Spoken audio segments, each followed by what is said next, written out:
Bonjour, je me présente Annie Dufour, je suis courtier immobilier agréé pour Remax Énergie. Eh bien, cette semaine, je vais vous parler du cas de Sylvain et de Nadia. Sylvain et Nadia m'ont contacté en fin de semaine, je vous dirais vraiment en mode panique. Je vous raconte l'histoire. Ils se sont mis en vente par eux-mêmes. Et puis, le but de leur mise en vente est vraiment pour la retraite, hein. Ils veulent obtenir une maison qui va être plus petite, avec moins de coûts et moins d'entretien. Étant donné qu'ils ont une bonne équité sur leur maison de disponible, eh bien, à la vente de leur propriété, ils vont pouvoir aussi obtenir des sous, des sommes intéressantes qui vont leur permettre de pouvoir s'acheter un motorisé, entre autres, et bien d'autres gadgets. Puis c'est normal parce qu'à notre retraite, qu'est-ce qu'on veut? Bien, on veut profiter de la vie, on veut se payer du bon temps, donc ça prend de l'argent. Et donc, il ne faut pas trop se tromper, il faut faire nos transactions en sécurité pour être certain de ne pas faire d'erreur. Donc, je continue l'histoire. Ils se mettent en vente, ça va super bien. Écoute, ça prend 2 jours. Ils reçoivent une promesse d'achat avec un montant supérieur au prix qu'ils demandaient. La promesse d'achat, il n'y a pas de condition d'inspection, il n'y a pas de condition de vente de maison.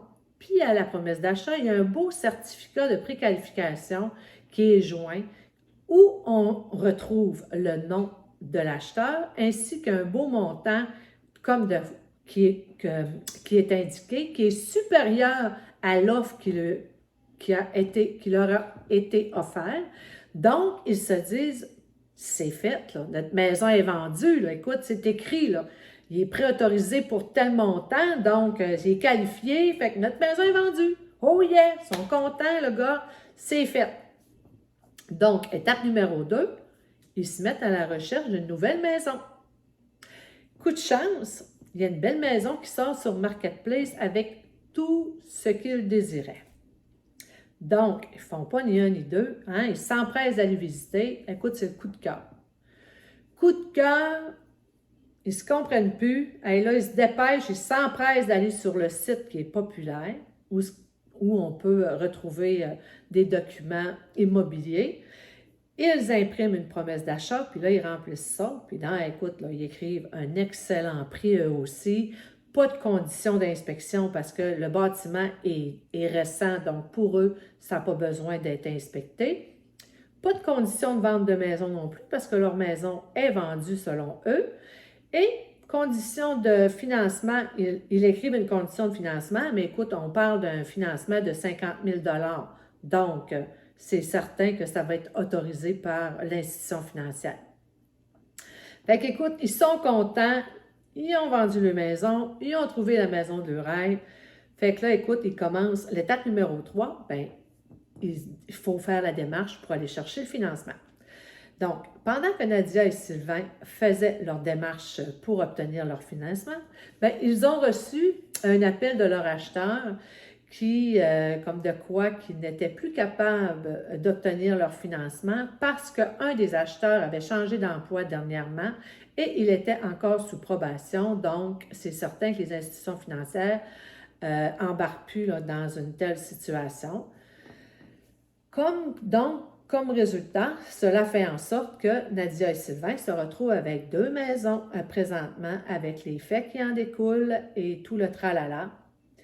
C'est certain que qu'est-ce que nous avons fait cette semaine? Bien, on a mis en vente rapidement sur le marché la maison de Nadia et de Sylvain.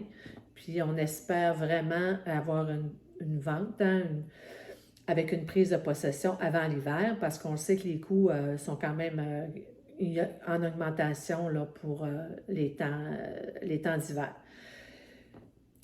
C'est malheureux, mais en même temps, on va se dire que, étant donné le marché, ça devrait, moi je pense, ça va bien aller. On a fait un prix, un juste prix, on a fait une belle mise en marché, donc ça devrait bien se passer. Ce qu'il faut en retenir de cette histoire, c'est que moi, ce que je veux éclaircir, c'est qu'il y a eu 2 erreurs dans cette transaction. La première erreur, c'est vraiment le fait de ne pas avoir été capable de faire la différence entre un certificat de préqualification et une lettre d'approbation de prêt hypothécaire. C'est vraiment différent toutes les deux. J'ai contacté Catherine Laberge de Desjardins, la représentante hypothécaire avec laquelle je fais affaire au niveau de Desjardins. Et puis, ce qu'elle me disait, c'est que la différence entre les deux, essentiellement, c'est que la préautorisation, c'est une lettre ou un certificat. C'est la même chose. Ça dit que selon la déclaration du client, tout devrait être conforme. Hein? C'est vraiment ce que le client dit qui devrait... On se fie au dire du client, finalement. La confirmation de financement, elle, nous validons les documents des clients et nous validons notre gage hypothécaire, soit la garantie, entre parenthèses, c'est la qualité de l'immeuble, donc la déclaration du vendeur, si c'est problématique, et le prix payé. Lorsqu'on remet cette confirmation de financement, eh bien, tout a été validé et c'est conforme. En préautorisation, nous regardons seulement l'élément qualification des clients. Donc, exemple, quelqu'un de préqualifié qui achète une maison avec un ou plusieurs problèmes ou à un prix payé trop élevé, pourrait se voir refuser son financement malgré la préautorisation car le gage hypothécaire ne serait pas bon. Donc, c'est ça la différence entre les deux. Puis, au niveau du visuel, eh bien, je suis allée me chercher des exemples. J'ai barré les noms pour la confidentialité. Quand on parle de certificat ou de lettre de préqualification ou de préapprobation, on parle de ça ici. Ça, c'est le certificat. Le certificat, comme vous pouvez voir, on a l'institution, on a le logo de l'institution, on a le montant de l'acheteur avec le montant qui est préautorisé, mais il n'y a pas de condition d'écrit. Fait que, tu sais, c'est pas évident, là, hein? On pense que ça vient confirmer qu'il y a vraiment son financement. Ça ici, c'est la lettre de préqualification ou préapprobation. Celle-là ici, je l'aime, je la préfère de beaucoup. Là, on a le logo, on a le nom de la personne, et puis aussi, on a la condition qui est claire. Là. Une des conditions, parce qu'il y a quand même là, une couple de paragraphes, là, on a, ce que ça vient dire, c'est qu'une fois que votre nouvelle propriété aura été choisie, vous devrez faire une demande de financement hypothécaire plus complète qui devra répondre aux exigences de la Caisse et être approuvée par cette dernière. La Caisse pourra exiger de la part d'un évaluateur agréé, mandaté par elle, un rapport d'évaluation à vos frais, démontrant la valeur et l'état de la propriété. Fait que ça, au moins, c'est plus clair. Tu sais, on a le logo, le nom de l'acheteur, mais on a des étapes que l'acheteur va devoir faire hein, pour avoir la lettre d'approbation. Fait que ça, c'est un modèle de lettre de Desjardins. Puis ça, c'est celui de la Banque nationale, qui est aussi une préapprobation. Donc, on a encore une fois le nom de l'acheteur, le montant de la préapprobation. Puis on a ici la condition là, qui est semblable à celle de Desjardins. Donc, on peut, moi, si Sylvain et Nadia avaient reçu une lettre au lieu d'un certificat, eh bien, j'imagine que les chances auraient été ça aurait été plus facile pour eux autres de ne pas faire l'erreur de ne pas mettre la condition de vente de maison. Parce que c'est ça la deuxième erreur. Je vais y revenir. Là. Ça ici, c'est vraiment une lettre de confirmation de prêt hypothécaire. Hein? Ça, c'est l'approbation.